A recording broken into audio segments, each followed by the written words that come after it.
Hello student, स्वागत है आपको आपके अध्ययन इंस्टीट्यूट ऑफ लर्निंग में।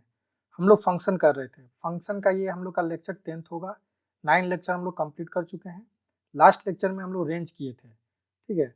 आई होप आप लोग को सब वहाँ तक रेंज समझ में आया होगा, ठीक है। रेंज में बहुत सारा रूल लिखाया गया था और उससे क्वेश्चन भी कराया गया था, तो उसी से आगे आज हम लोग और प्रोसीड करेंगे। क्लियर है? अगर पीछे वाला लेक्चर समझ में नहीं आ रहा है तो आप लोग उसको जरूर अच्छी तरह से समझो, क्योंकि सबका एक दूसरे से लिंकेज रहेगा, ठीक है ना। तो स्टार्ट करते हैं हम लोग अपना।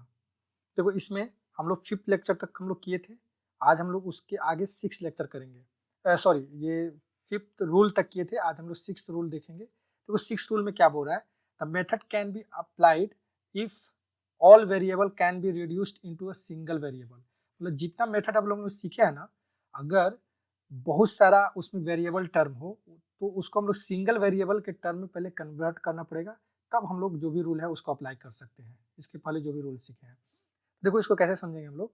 मान लो ये क्वेश्चन है, क्वेश्चन में दिया हुआ है क्या, ये वाला। देखो यहाँ पर वेरिएबल टर्म साइन एक्स और साइन स्क्वायर एक्स और साइन एक्स, यहाँ पे दो दो जगह है, तो इसको पहले एक सिंगल वेरिएबल में कन्वर्ट करना पड़ेगा। तो अब बात आता है कि कैसे कन्वर्ट करेंगे। तो बहुत सिंपल है, हम लोग ऐसा चीज बहुत बार कर चुके हैं क्वाड्रेटिक इक्वेशन में, ठीक है ना, और भी बहुत जगह किए हैं। तो कुल मिलाकर ये टर्म देखने के बाद ये क्वाड्रेटिक इक्वेशन टाइप का ही फीलिंग दिला रहा होगा। इसको पहले कॉम्प्लेक्टिंग स्क्वायर में ब्रेक करके साइन एक्स को जो दो जगह है उसको पहले एक जगह करते हैं, ठीक है ना। तो देखो कितना कितना आसानी से कर लेंगे हम लोग। जैसे कि इसको क्या करेंगे, इसको पहले लिख लेते हैं क्या, 2 साइन एक्स का स्क्वायर माइनस इसको साइन एक्स प्लस 3, ऐसा तो लिख सकते हैं, कोई कुछ नहीं बोलेगा, ठीक है। अब देखो, अब इसको ब्रेक करते हैं। तो ये देखो 2 साइन एक्स का स्क्वायर इसको बोल सकते हैं, ये ए स्क्वायर हो गया। फिर माइनस फॉर्मूला का 2 होता है, 2 ए की जगह पे हम लोग लिख दिए क्या, ए साइन एक्स। ये हो गया हम लोग यहाँ से यहाँ तक क्या, ए 2 साइन 2 ए बी। अब बी क्या लिखे कि यहाँ पर साइन एक्स हो जाए, इसे ना बैलेंस करते हैं। तो ये चीज सबको आता होगा। यहाँ पर 1/4 लिखेंगे तभी ना, ये 2 से कैंसिल होगा 4, यहाँ पर साइन एक्स केवल बच जाएगा।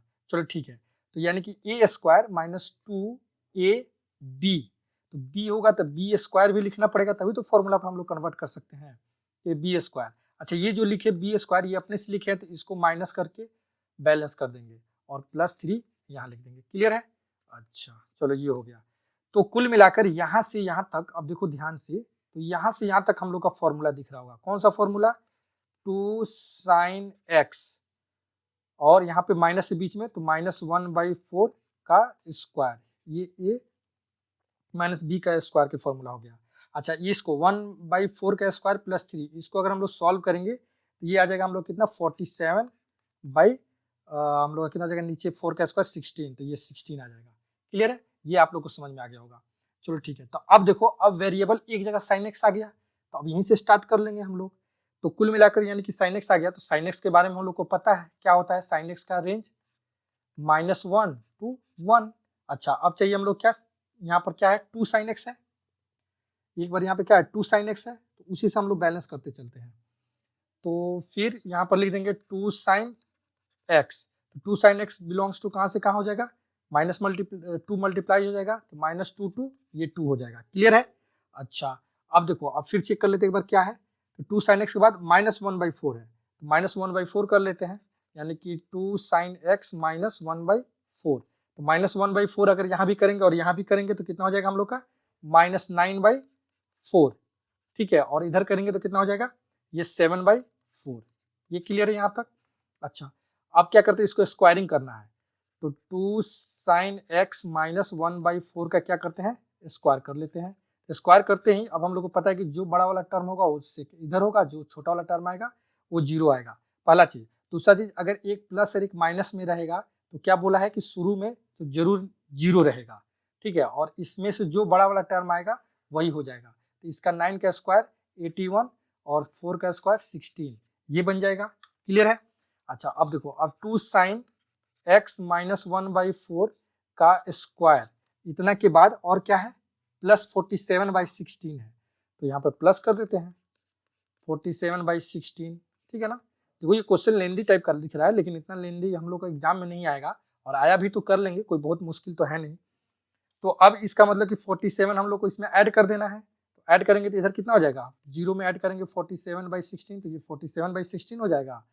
और यहाँ पर अगर ऐड करेंगे 81/16 प्लस 47/16, ये सही ना करेंगे, तो ये बिलोंग्स टू कितना हो जाएगा हम लोग का 47/16 कॉमा, ये इसको सॉल्व करेंगे तो कितना हो जाएगा, ये 8 हो जाएगा। तो ये हम लोग का फाइनल आंसर आ गया उस क्वेश्चन का, मतलब ये वाले क्वेश्चन का रेंज क्या हो जाएगा यहाँ पर 47/16 to 8। क्लियर है, आई होप आप लोग को समझ में आया होगा। ठीक है, कुछ मुश्किल नहीं है। तो ये कैसे किया हम लोग, पहले एक वेरिएबल में कन्वर्ट किए। ठीक है, उसी तरह देखो मतलब कुछ क्वेश्चन का वैरायटी और भी हो सकता है, जैसे यहाँ पर है 4x² + 5/x² + 7। यहाँ भी देखो x² दो जगह है, तो पहला टास्क क्या हम लोग को, इसको एक जगह कन्वर्ट करना, मतलब एक वेरिएबल में कन्वर्ट करना। तो बहुत आसान है ये सब क्वेश्चन को हम लोग थोड़ा सा सोच लें। देखो कैसे सोचेंगे, 4 यहाँ लिख दिए, ठीक है। अब चाहिए हम लोग को यहाँ पर अलग अलग करना है, एक जगह करना है। तो क्या करते हैं ना, यहाँ पर देखो x² + 7 अपने से लिख दिए क्योंकि नीचे था। ठीक है, अब बैलेंस करो, तो 4x² ऊपर हो गया, 7 4 जा 28, और यहाँ पर कितना है 5 है, तो यहाँ पर 5 है तो कितना आ जाएगा 70। अगर हम लोग माइनस यहाँ पे -23 कर दें तो ये 28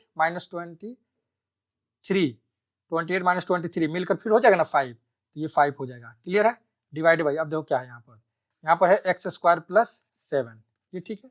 अब देखो इसको एक बार इस टर्म को इधर इसके साथ करेंगे, एक बार इसके साथ करेंगे, तो यहाँ पे क्या हो जाएगा 4 - 23/x² + 7। क्लियर है। अच्छा अब देखो, अब ये वाला जो टर्म था अब ऐसे कन्वर्ट हो गया कि इसका वेरिएबल एक जगह आ गया। क्लियर है ना, तो वेरिएबल एक जगह आ गया तो बस इसके बाद सॉल्व करना आसान है। कैसे, x² कहाँ से कहाँ तक होगा इसका रेंज 0 to ∞। ठीक है, x² + 7 चाहिए, तो x² + 7 कहाँ से कहाँ तक होगा, ये 7 to ∞ हो जाएगा, क्योंकि इन्फिनिटी में 7 ऐड करेंगे तो कोई फर्क नहीं पड़ेगा। अब देखो, अब ये नीचे चाहिए तो 1/x² + 7 को क्या लिख सकते हैं हम लोग, अब देखो अब 1 यहाँ पर, तो यानी कि ये 1/7 होगा और ये 1/∞ होगा, यही होगा ना, और यहाँ पे क्लोज और ये ऐसे।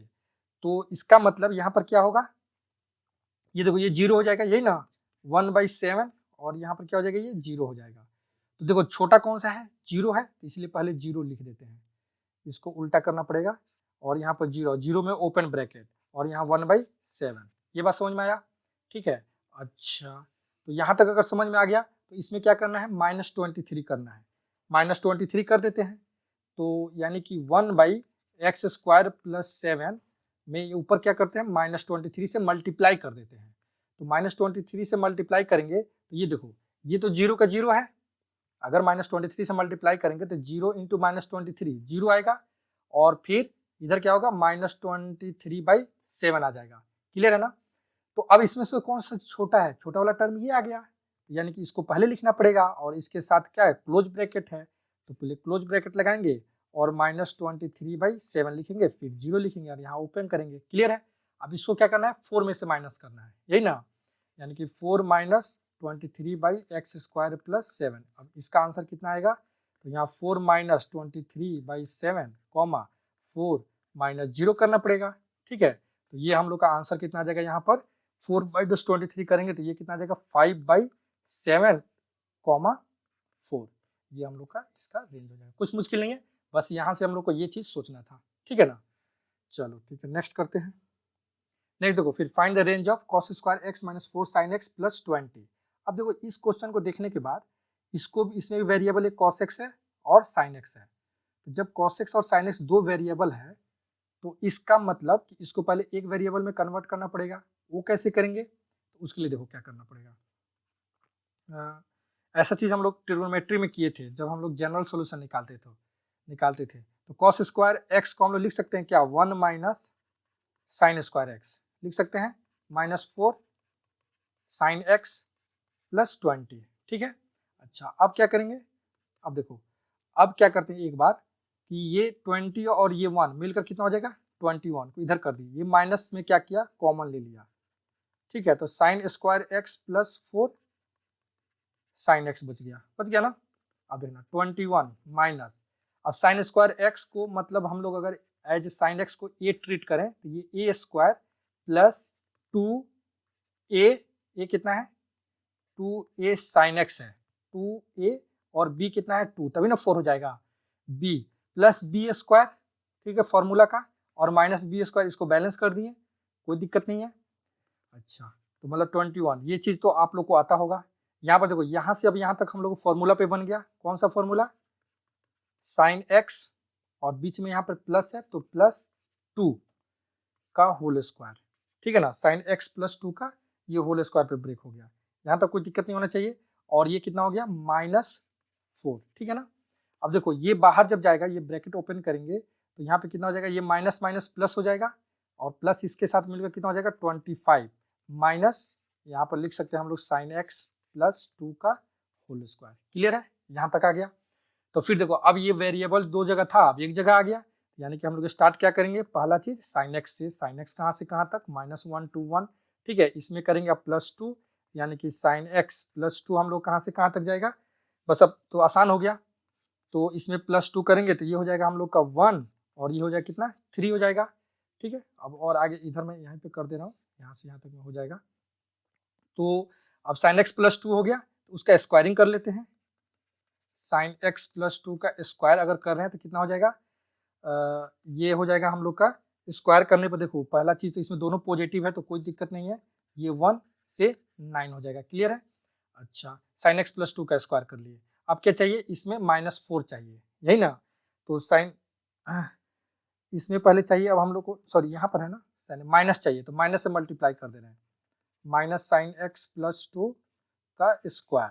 अब माइनस से जैसे ही मल्टीप्लाई करेंगे तो ये पलटी हो जाएगा यानी कि -9 छोटा हो जाएगा और -1 ऐसे हो जाएगा। क्लियर है।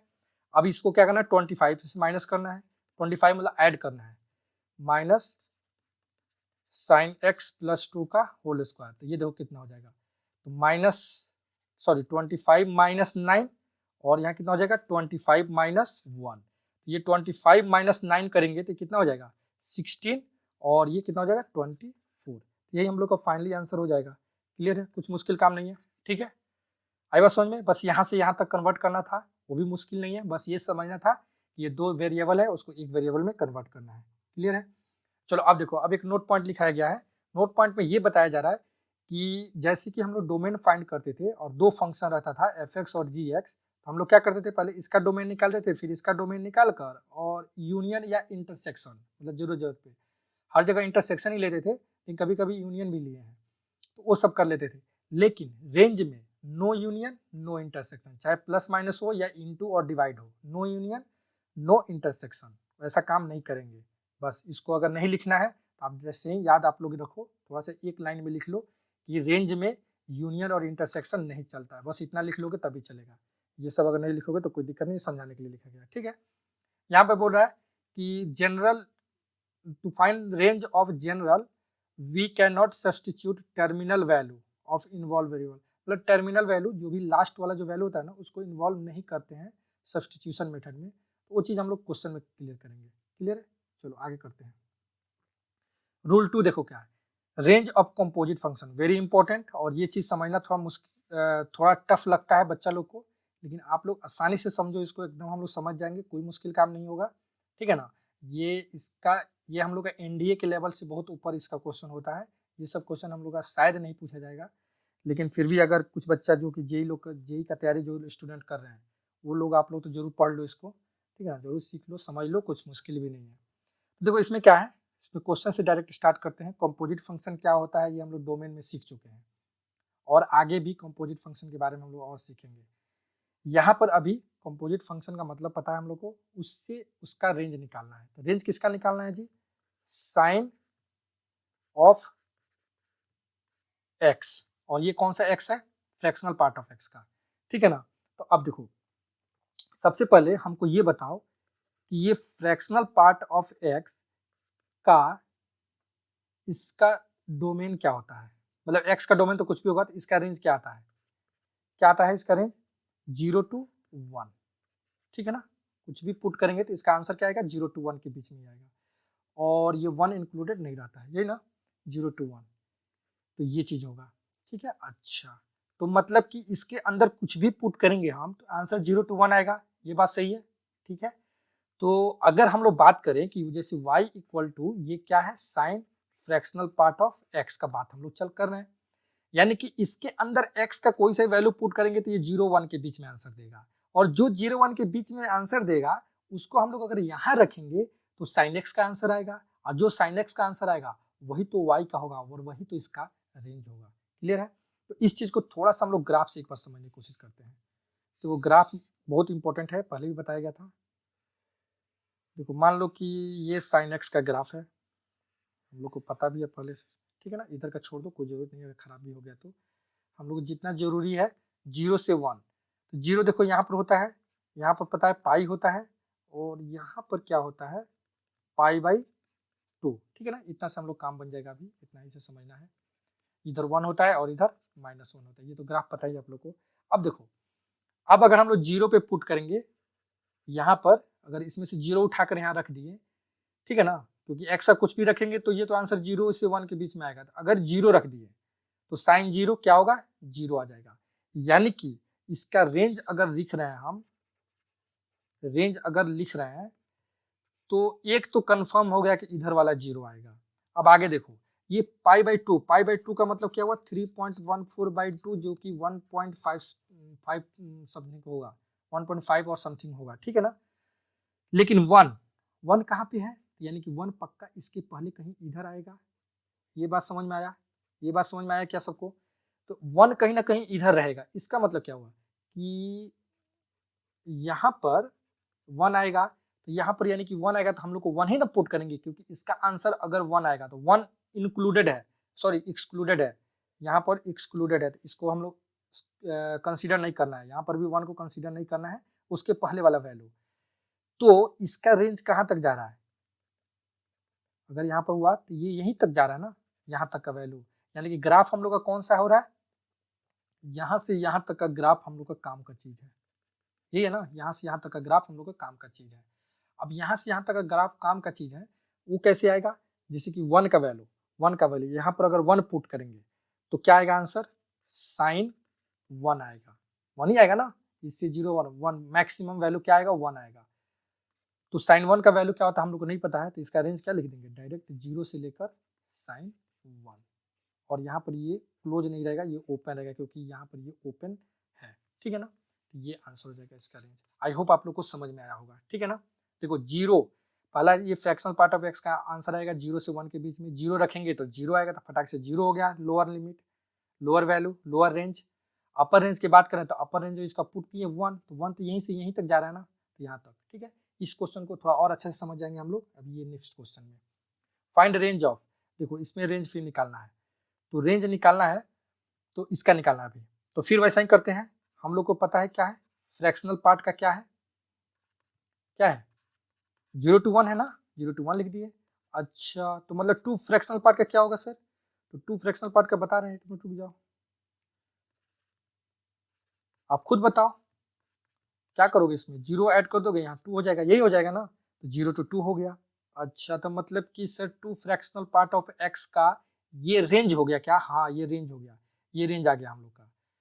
तो साइन, अब ये रेंज आया मतलब कि इसी वैल्यू को यहाँ पर पुट करेंगे, कहाँ से कहाँ तक, यहाँ से यहाँ तक, और उससे जो साइन का वैल्यू आएगा, मान लो कि ये y इक्वल टू है हम लोग का फंक्शन क्या है, जैसे y इक्वल टू साइन, ठीक है ना, 2 फ्रैक्शनल पार्ट ऑफ x, तो इसका वैल्यू जो आएगा वही पुट करेंगे ना, तो साइन का वही आंसर आएगा। तो फिर इसको एक बार ग्राफ से देखते हैं, क्योंकि ग्राफ से देखो ना क्लियरली दिख जाता है, पता चल जाता है क्या है। मैं एक बड़ा सा ग्राफ पहले बना रहा हूँ, ठीक है ना, मान लो साइन का इधर भी जाएगा, नेगेटिव का कोई मतलब नहीं है, लेकिन मैं बना दे रहा हूँ। देखो यहाँ पर 0 है, ये तो पता ही है, यहाँ से पे क्या है, सबसे मैक्सिमम वैल्यू पे पाई बाई 2 है, यहाँ पर क्या है, पाई है, पाई मतलब 3.14, और एंगल में भी बात करेंगे तो वो भी 180 बोल सकते हैं। यहाँ पर 1 है और इधर अपना -1 रहेगा, ये बात सही है। अब देखो, अब हम लोग जैसे कि 0 पुट करेंगे, इसका तो वैल्यू 0 ही है ना, तो पहले 0 पुट करो ना भाई यहाँ पर, तो यहाँ पर जैसे 0 पुट करेंगे तो ये क्या आएगा, तो इसका अगर रेंज का बात कर रहे हैं हम लोग, तो रेंज हम लोग का क्या आएगा, पहला तो इधर वाला तो 0 हर हाल में रहेगा, ठीक है, 0 हर हाल में रहेगा। अब देखना अब मजा आएगा, इधर वाला तो 0 आ गया। अब देखो, अब उसके आगे का बात कर रहे हैं, तो आगे के लिए अब हम लोग का 2 है, तो 2 पुट करो यहाँ पर भाई, यहाँ से यहाँ तक का वैल्यू में 2 पुट करना है, तो साइन 2, तो 2 कहाँ जाएगा, 2 मान लो यहाँ पर आएगा, यहीं पे आएगा ना, 2 ही पुट करना है ना, 2 पुट करना है, तो 2 तो ये तो 1.5 है, यानी कि 2 कहीं ना कहीं यहाँ आएगा। तो अब देखो ये 2 जब यहाँ आएगा तो इसका ग्राफ ये जाकर यहाँ पर कट कर रहा है, ठीक है, और यहाँ भी ओपन है तो यहाँ पर ओपन रखेंगे अभी। तो पूरा ग्राफ हम लोग कहाँ से कहाँ तक यूज हुआ, ये वाला ग्राफ हम लोग का यूज हो रहा है, काम का चीज है ये ग्राफ, ठीक है ना। तो ये ग्राफ हम लोग सेट कर दिए, ठीक है, ये पूरा ग्राफ है। तो अब इस ग्राफ का अगर रेंज हम पूछें तो बहुत बच्चा देखो क्या बोलेगा, बहुत बच्चे ये बोलेगा सर 0 टू लेकर और यहाँ पर अगर 2 है तो 2 पुट करेंगे तो साइन 2 तक, ठीक है ना, क्योंकि अभी सी बात है भाई, 0 से लेकर 0 पुट किए तो 0 आया और 2 पुट किए तो यहाँ पे साइन 2 हो गया, यानी कि यहाँ पर कहीं ना कहीं क्या आएगा, साइन 2 आएगा, ठीक है। तो बहुत बच्चा ये बोलेगा लेकिन ये गलत है, कैसे गलत है अब मैं बता रहा हूँ। देखो यहां से हम लोग लिए, ठीक है, तो अगर ये साइन 2 पुट कर रहे हैं तो ग्राफ देखो हम लोग का यहाँ तक जा रहा है ना फाइनली। तो अगर कोई भी हॉरिजॉन्टल लाइन ड्रॉ करेंगे तो चलो ठीक है, इसमें तो टच कर रहा है, इसमें टच कर रहा है, लेकिन ये ऊपर वाले में कहाँ टच कर रहा है, ऊपर वाला ग्राफ तो हम लोग बेकार हो गया, यहाँ से यहाँ तक का जो ग्राफ है ये तो बेकार हो गया, ठीक है, ये तो किसी काम ही का नहीं रहा। इसलिए तो फिर सर आप ही बताओ कि इसका रेंज फिर कहाँ से कहाँ तक हम लोग लिखें। तो मैं क्या बोलूंगा कि ऐसा कुछ रेंज लिखो जिससे कि ये पूरा ग्राफ मतलब हॉरिजॉन्टल लाइन अगर हम लोग ड्रॉ करें ना तो इसका कोई सा भी ऐसा पॉइंट ना हो जो कि उसमें टच ना हो, मतलब कि हर एक पॉइंट टच कर जाए, इस जितना सैडेड मतलब एरिया है ना, सैडेड ये ग्राफ वो सब टच कर जाए। अच्छा तो इसका मतलब कि 1 तक जाएगा क्या, सबसे मैक्सिमम तक, तो हाँ 1 तक जाएगा, और 1 तक जाएगा तो यानी कि ये 1 हो जाएगा, तो इसका वैल्यू रेंज में क्या होगा, 1 होगा। ये बात समझ में आया। ये बात को समझना थोड़ा सा मुश्किल हो सकता है बहुतों स्टूडेंट के लिए, लेकिन बहुत मुश्किल नहीं है, बस इतना समझो आप लोग कि अगर साइन 2 लिखते तो यहीं तक का ग्राफ हम लोग का कवर होता है, यहीं तक का, लेकिन हम लोग का ग्राफ तो ये पूरा भी कवर करना है ना, तो पूरा कब होगा, जब हम लोग अगर 1 तक सबसे हायर लिमिट तक जाए। अब हायर लिमिट तक अगर यहाँ से 0 से 1 तक हम लोग कवर कर लिए, तो अब इसको हॉरिजॉन्टल लाइन में कहीं भी ड्रॉ करेंगे हम लोग, कहीं भी लाइन हॉरिजॉन्टल लाइन ड्रॉ करेंगे तो जो सैडेड एरिया है, सैडेड ग्राफ है, उस पर कहीं ना कहीं एक जगह जरूर टच करेगा, जरूर कट करेगा, तो यानी कि हम लोग का काम यहाँ से यहाँ तक बनेगा, ठीक है ना, यहाँ तक लिखेंगे तो ये ऊपर वाला नहीं बनेगा। अब दूसरा चीज, कोई बोलेगा सर यहाँ तो आप ये लिखे थे, क्या लिखे थे, ओपन ब्रैकेट बोले थे, तो यहाँ पर आप क्लोज कैसे लिख दिए। तो देखो ओपन ब्रैकेट यहाँ पर है, ठीक है, लेकिन ठीक इसके सामने यहाँ पर तो क्लोज है ना, यहाँ पर तो क्लोज है, यानी कि इसका वैल्यू यहाँ पर कंसीडर हो जाएगा, इसीलिए 0 से 1 आया। क्लियर, तो ये आंसर होगा, ये नहीं होगा, ठीक है। चलो एक और क्वेश्चन इसका करते हैं। देखो इसमें इस क्वेश्चन में क्या है, अब इसमें बोला find range of e to the power sine inverse x, ठीक है। तो सबसे पहला चीज अगर हम लोग बात करें तो y equal to e to the power मान लो x टाइप का ये है, ठीक है ना, y equal to e to the power x type का ये दिख रहा है। तो पहला चीज कि साइन इनवर्स x का रेंज जो होगा, जो रेंज होगा वही रेंज ना यहाँ पुट करेंगे तो x की तरह काम करेगा। साइन इनवर्स x का रेंज हम लोग को पता है क्या होता है, -π/2 टू π/2। तो अब देखो, अब फिर इसको थोड़ा सा ग्राफ में कंसीडर कर लेते हैं। तो मान लो मैं ग्राफ ड्रॉ कर रहा हूँ, ठीक है। अब ग्राफ हम लोग को पता है कि इसका ग्राफ कैसे होता है, इसका ग्राफ ऐसे जाता है, ठीक है ना। यहाँ पर क्या होता है, x में 0 और y में 1, ठीक है। तो अब देखो ये ग्राफ है, तो ये किसका ग्राफ है, y equal to sine inverse x, sorry ये y equal to e to the power x का ग्राफ है, ठीक है।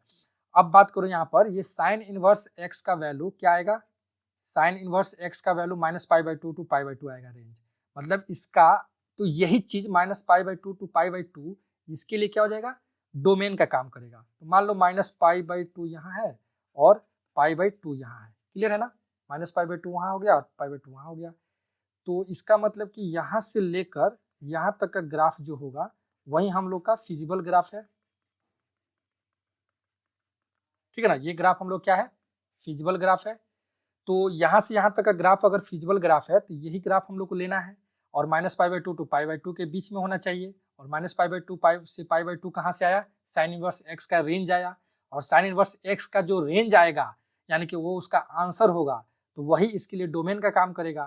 तो इस कंडीशन में इसके लिए हम लोग क्या करेंगे, तो इसका फिर हम लोग लिखेंगे क्या, रेंज रेंज हम लोग क्या लिखेंगे, e to the power minus pi by two से e to the power pi by two. Clear है, यही हम लोग का रेंज हो जाएगा, minus pi by two to pi by two. Clear है ना, चलो ये समझ में आया। ठीक है, एक क्वेश्चन और करते हैं। देखो यहाँ पर find the range of this one, तो यहाँ पर देखो वेरिएबल एक ही जगह है और ये फ्रैक्शनल पार्ट है, वेयर यहाँ लिख सकते हैं where this one is fractional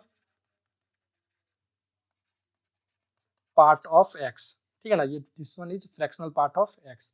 तो अब देखो यहाँ पर हम लोग बात करते हैं साइन एक्स का, तो साइन एक्स कहाँ से कहाँ तक जाएगा, साइन एक्स का थोड़ा और ऊपर से लिखते हैं क्योंकि इसको भी, साइन एक्स कहाँ से कहाँ तक जाएगा, -1 to 1 तक जाएगा। क्लियर है ना, अच्छा साइन एक्स -1 to 1 तक जाएगा, उसके बाद इसका स्क्वायरिंग करना है, तो कर लो स्क्वायरिंग, साइन स्क्वायर एक्स कहाँ से कहाँ तक जाएगा ये, फिर अब हम लोग का स्क्वायरिंग करना है, तो स्क्वायरिंग करने में तो एक पॉजिटिव निगेटिव तो 0 से 1 हो जाएगा। ठीक है, इसमें 3 से मल्टीप्लाई करना है, कर दो मल्टीप्लाई, 3 साइन स्क्वायर एक्स ये कहाँ से कहाँ तक जाएगा, 0 to 3 हो जाएगा। ठीक है ना, ये 0 to 3 हो गया। अब इसमें -2 करना है, तो कर दो, 3 sine square x -2 belongs to कहाँ से कहाँ तक जाएगा, -2 करते ही ये क्या हो जाएगा, इधर -2 और इधर 1 हो जाएगा। क्लियर है, अच्छा अब क्या हो जाएगा, 3 साइन स्क्वायर एक्स -2 और डिवाइडेड बाई ये 10 हो जाएगा, ये कहाँ से कहाँ तक जाएगा, अब ये -1/5 टू कहाँ जाएगा 1/10। ठीक है, ये यहाँ तक आ गया। अच्छा अब यानी कि y equal to fractional part of x का x के जैसा है और x का वैल्यू हम लोग का रेंज यहाँ पर दिए हुए है। तो इसको भी समझने के लिए अच्छी तरह से एक इसका भी ग्राफ ड्रॉ कर दे रहा हूँ मैं थोड़ा सा। ठीक है ना, इसका भी ग्राफ मैं ड्रॉ कर रहा हूँ। तो ग्राफ में ये फ्रैक्शनल पार्ट ऑफ x का ग्राफ है, इसका ग्राफ कुछ ऐसे ही होगा। ठीक है ना, ठीक है ऐसा होगा।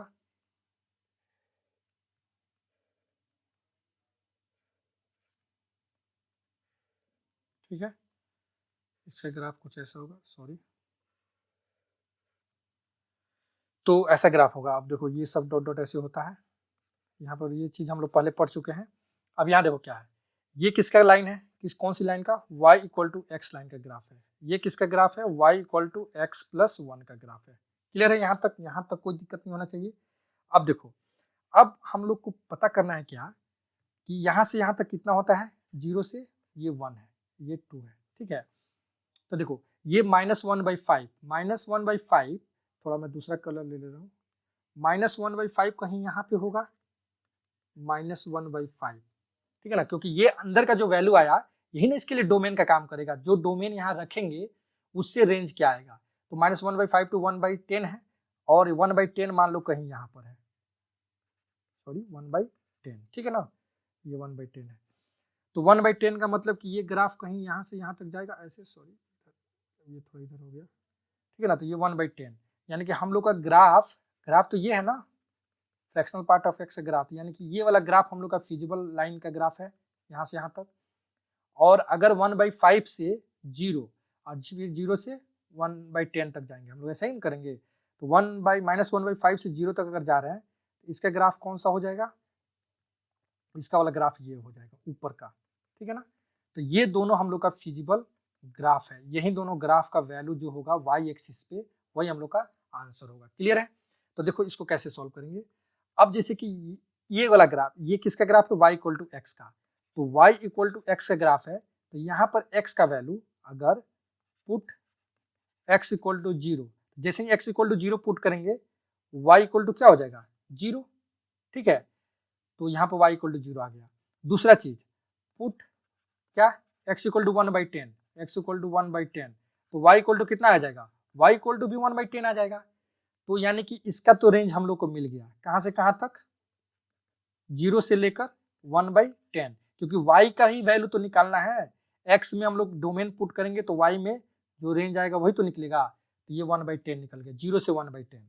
क्लियर है, तो ये निकल गया। अब ऊपर वाला का बात करते हैं, ऊपर वाला देखो मान लो यहाँ पर है, तो पहला माइनस इसका सबसे छोटा लिमिट क्या है, -1/5, तो फिर यहाँ पर मैं लिख दे रहा हूँ या इधर लिख दे रहा हूँ, यहाँ पर y इक्वल टू ये कितना है, x प्लस 1 का ग्राफ है।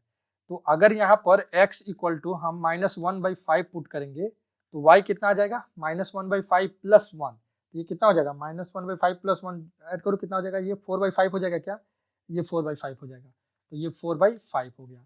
और x इक्वल टू फिर कितना पुट करेंगे 0, तो y इक्वल टू कितना आ जाएगा 1, ठीक है ना, y इक्वल टू 1। तो यानी कि ये वैल्यू हम लोग का 4/5, तो यानी कि y का मतलब क्या हो गया, ये यहाँ से 4/5 से यहाँ पर 1 तक, ठीक है ना। अच्छा ये 1 इंक्लूडेड रहेगा क्या, नहीं 1 तो इंक्लूडेड होता ही नहीं कभी भी, तो 1 नहीं रहेगा। तो फाइनली इसका अगर रेंज का बात करें तो रेंज हम लोग कितना आएगा, रेंज आएगा इसका जैसे कि इसके लिए 0 से कहाँ तक 1/10 तक, ठीक है ना। तो 0 से लिख दे रहे हैं, 0 इंक्लूडेड होगा क्या, हाँ होगा, और 1/10 भी होगा, हाँ होगा, वो भी होगा, उसको क्या दिक्कत है, तो उसको कोई दिक्कत नहीं, 0 से 1/10 कर दिए। अच्छा अब बात करें 4/5, तो 4/5 होगा क्या, हाँ वो तो होगा क्योंकि यहाँ पर तो इंक्लूडेड है ना, तो 4/5 से कहाँ तक 1 तक, अच्छा 1 तक, ठीक है लिख दिए। और 1 इंक्लूडेड होगा क्या, नहीं वो नहीं होगा क्योंकि यहाँ पर तो ओपन रहता है ना, तो 1 इंक्लूडेड नहीं होगा। तो फाइनली हम लोग का ये रेंज हो गया। देखो ये सब क्वेश्चन का लेवल थोड़ा टफ है, अगर जिसको समझ में आ रहा है समझ लो, नहीं समझ में आ रहा तो कोई ज्यादा घबराने की जरूरत नहीं है। एक बार ऐसे पढ़ाई करो आप लोग, थोड़ा बहुत समझो, दूसरी बार आप रिवीजन करो, तो इसको जरूर करो, दूसरी बार में ये जरूर कंफर्म हो जाएगा, ठीक है ना। आई होप आप लोग को यहाँ तक सब कुछ समझ में आया होगा। अगर इस ग्राफ में कोई भी दिक्कत हो रहा है तो आप लोग मेरे से पूछ लेना, मेरे व्हाट्सअप नंबर से 7838465080 पे आप कॉल करके मेरे से कुछ भी डिस्कशन करना हो तो कर सकते हो।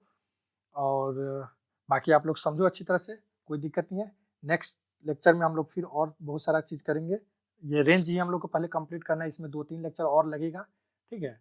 अगर वीडियो अच्छा लग रहा है तो लाइक करना है, चैनल को सब्सक्राइब करना नहीं भूलना है, अपने दोस्तों में भी शेयर करना है, क्लियर है। मिलते हैं नेक्स्ट लेक्चर में, ओके, थैंक यू।